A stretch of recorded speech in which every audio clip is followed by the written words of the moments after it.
Today we talk about, are IUIs for me? Should I waste my time or just go straight to IVF?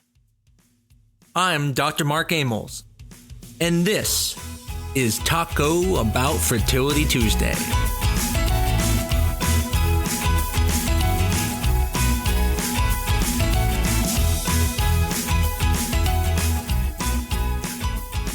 When it comes to IUIs, I hear a lot of people always say that they don't think they should do it because it's a waste of their time, that they know friends who did them and had to go on the IVF, and so they just want to jump straight to IVF. And why I wanted to do this episode is I want to really make sure people understand the chances of IUIs and who should go straight to IVF and who should try IUIs. No one's ever going to be able to tell you if the IUIs are going to work. But what I can tell you is they are more successful than you may think they are. And if the right person is doing them, they're actually very successful. The problem is a lot of places are like a factory mill. Everyone gets the same thing. They have to do 6 IUIs first. And if they don't get pregnant, then they go on IVF. And so it can be very frustrating because you spend all this money and emotion and heartache on these IUIs. And when they don't work, you feel like I should just put all that money towards IVF. And so we're going to go over a couple things about this, talking about what is an IUI, who are the candidates for IUI, talking about how IUI differs from other treatments. And then the last thing we're going to kind of go over is how many IUIs should you do? So the first question is, what is an IUI? IUI stands for Intrauterine Insemination. It means where we take the sperm and inject it into the uterus. Usually this is associated with what we call ovulation induction, where we give you medicine to make more follicles. And so the way we improve your chances of getting pregnant is because we are bypassing the vagina by putting the sperm right in the uterus.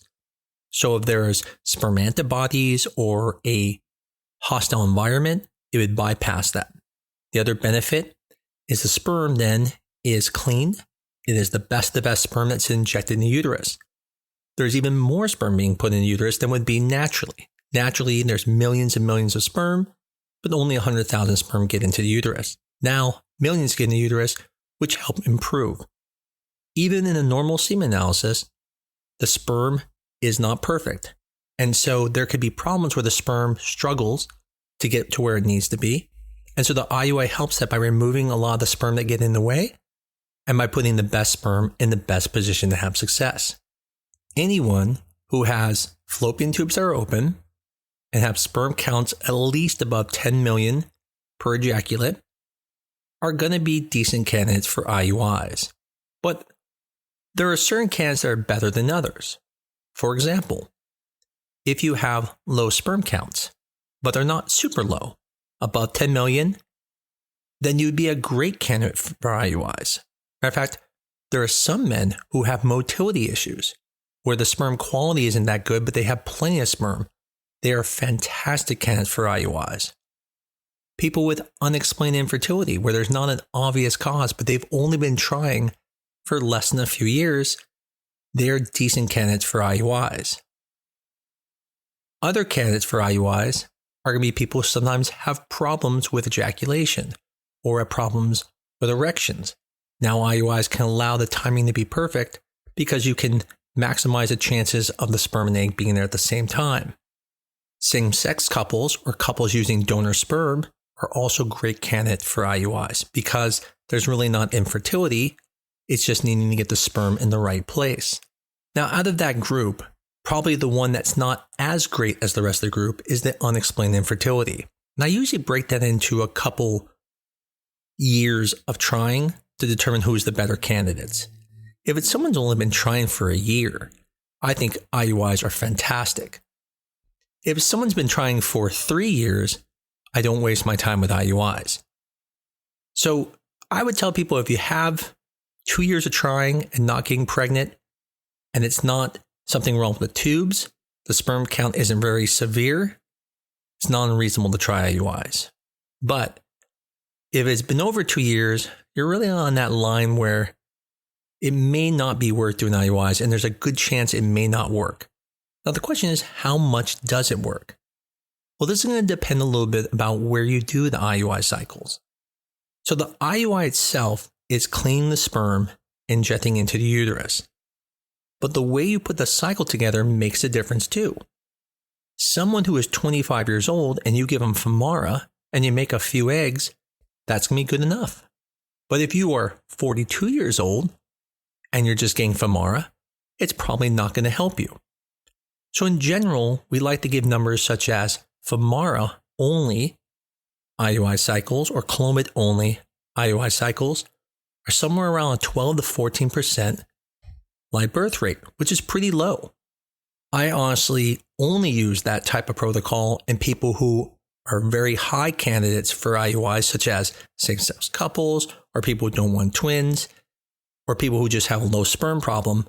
It's going to fix it. We don't need to make lots of eggs. But in people who are more mature or who have been trying for a year and a half, they may benefit from making more eggs. Now, again, we don't want to get crazy here and be the next octomom. But on the same token, you have to also think about who you're treating.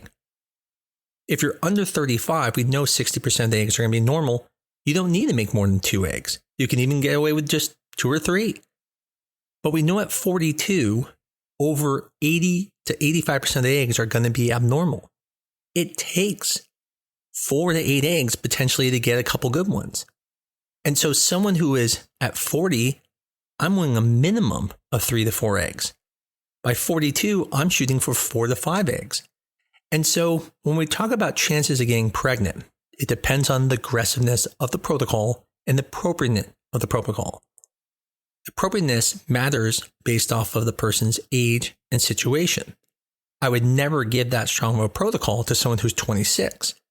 But if that 26-year-old happened to have severe diminished ovarian reserve, like that 42-year-old, and has been trying for a long period of time, I'm going to be more inclined to be more aggressive.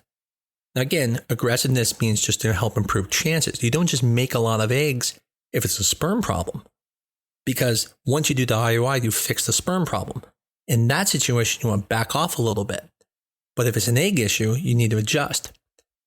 In my experience, people who are great candidates, such as same-sex couples, people who have low sperm issues, but the sperm counts are good, in those situations, I find 50% of people eventually get pregnant when doing IUIs.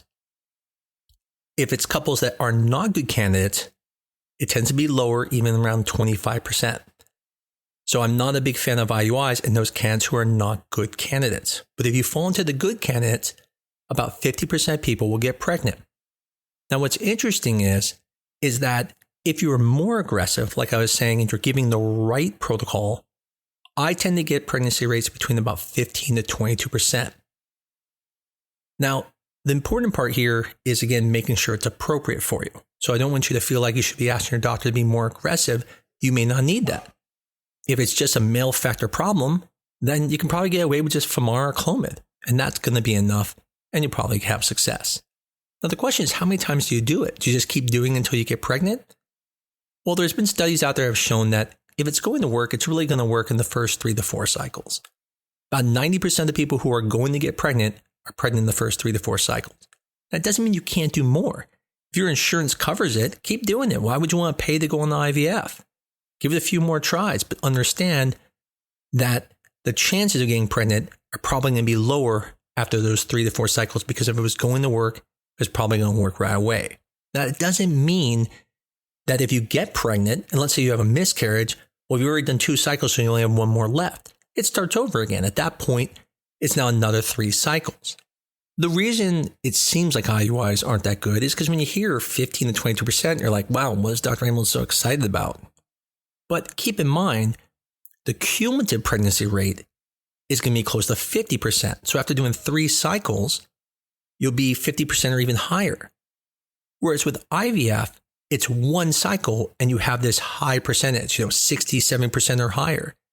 And so it's easy to compare those, but you have to understand that there's more involved with IVF. There's more cost with IVF. And so I think IUIs aren't used enough. I see patients skip it many times. Matter of fact, I see these patients for second opinions who jump to IVF too fast and then didn't have success and come see me for a second opinion. And I tell them, why not just try an IUI and I get them pregnant? And they're like, I wish we didn't do the IVF. And they jumped into it too fast because they were scared or someone told them that they needed to do it when they really didn't.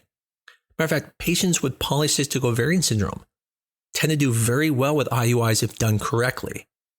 But a lot of doctors sometimes don't want to spend the time of having to, watch everything so closely, adjusting with the injections and everything to get the right protocol to get it to work. But most will just try for monoclonal. If it doesn't work, they say, okay, go on the IVF. But IVF isn't always the greatest treatment for people with PCOS. PCOS patients do actually very well with inseminations. It's just trying to find that right protocol. And that's another topic for another day.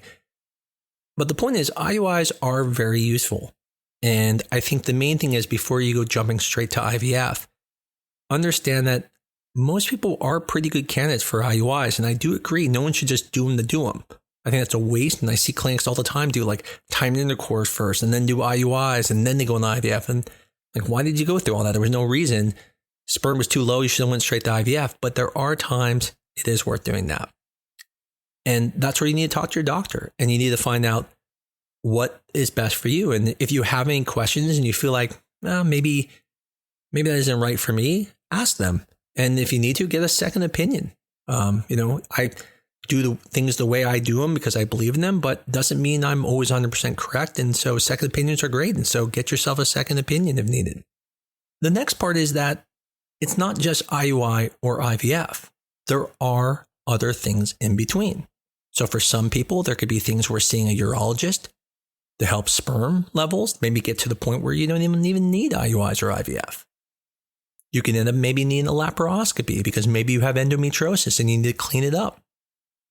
But there's also other treatments. For example, not every clinic does this, but there's called IVC, intravaginal culture, which I will be doing an episode on in the future. And there, it's kind of an in-between IUI and IVF. And that's perfect for couples who maybe say like, listen, we just want one kid, we have donor sperm, we'd rather do something that has a higher chance. With IVC, you basically do a low stim like an IUI, but you extract the eggs from the body like an IVF cycle, but then we put the eggs and sperm into a little pod that then goes into the vagina and sits there for the next 5 days. Then you come back in, we open it up, and we find embryos in it. We then put up the 2 embryos back into the uterus. And so here's something that has a much higher chance than IUIs. Each cycle can have up to like a 60-70% chance, but it also doesn't deal with all the IVF stuff you have to do with high doses of medications. Now, it is less than IVF, but it's definitely better than an IUI. But again, not even everyone needs to jump to that. But I want you to at least know there are those options.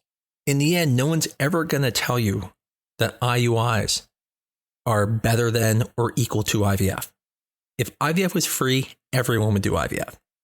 But it's not free. It's also not easy. It's very stressful. And for that reason, IUIs definitely have a place. But the reason you keep hearing they're not as good is because rarely do people go and talk about things that are good. Usually people talk about things when they don't go well. For example, everyone's always heard about the patient who did IVF and then got pregnant on their own. Yeah, it happens, but that's not the norm. I've heard that story too, and my wife have never had an accidental pregnancy, and most of my patients haven't. So when you hear about people going, I wasted my time and did IUIs, it could be, 1, they probably never should have done IUIs. 2, the other clinic wasn't maybe appropriately aggressive enough of the IUI. But 3, the other thing is that it just didn't work in that time. But there are many people it works for, and usually they don't go around saying, I did one IUI and got pregnant, because that's really not a great story. What's the cool story is that, I did this and I had to go on this and then I got pregnant. You hear about that more. But IUIs do work. And if done correctly, they're a very good source of fertility treatment. And they're very easy. They can be frustrating because when they don't work, you don't know why they don't work. Your doctor doesn't know why they don't work either. But they're a very affordable, cost-effective treatment that has a very good pregnancy rate when done a few tries. I would never recommend anyone to just do one IUI unless it was like trying an IUI first before going to IVF. That's not unreasonable. I see that all the time. Patients come in, they say, I want to go to IVF, and I practically beg them to do an IUI. I'll even say to them sometimes, I will literally do the IUI for free if it doesn't work. I'm so convinced you can get pregnant with IUI because they've been told they have to do IVF. And they do it and they get pregnant like, oh, well, thank you for doing that. But most of the time, if you're just going to try one IUI, it's probably not worth it because a 15 to 22% chance is not that high of a chance. I would just do one. You really want to commit to at least 3 IUIs to give it an actual valid chance. The last part I want to go into are people who are not the greatest candidates for IVF. There are some women out there who just have such poor egg quality and make so few eggs that sometimes IUIs may be better than IVF. Because I look at it from the standpoint of if you only have so much money, let's say you have $10,000 and you can only do one IVF cycle and only get 4 eggs, but you can do 10 IUI cycles and get 30 eggs over that time, then it makes more sense sometimes to do IUI if the problem can be fixed with IUI. Clearly, if their tubes are blocked, the sperm is severely low, it's not an option. But sometimes IUI can even be better for some people. So I'll give you an example, like with my wife, she didn't make a lot of eggs. We were not great candidates for IVF. But unfortunately, my sperm was so severe, we didn't have another option. But I can guarantee you, if we could have done IUIs, she only needs to make 1 egg per month. So even with the few eggs she made, we would have had a much better chances doing IUIs and getting multiple kids in the future. But unfortunately, we had to go to IVF because IVF, although it's good, nature is always a little bit better. And so if you're the right candidate for IUI, it's a great option for you. Don't be afraid to do it. But also, it does make sense to look at the financial considerations. If it costs more than an IVF cycle to do 3 IUIs, don't do it. That doesn't make sense. But if you're a good candidate and it's affordable at your place, it's definitely worth trying. Hopefully this episode was helpful to some of you who are maybe considering doing IUIs, or maybe you have a friend who's going to do them. Let them know about this podcast, and maybe that might help them make decisions or decide to maybe try IUIs before jumping to IVF because someone told them they should go straight to IVF. As always, greatly appreciate everyone who listens to this. If you love us, give us a 5-star review on your favorite podcast medium. Tell your friends about us. And as always, I look forward to talking to you again next week on Talk About Fertility Tuesday.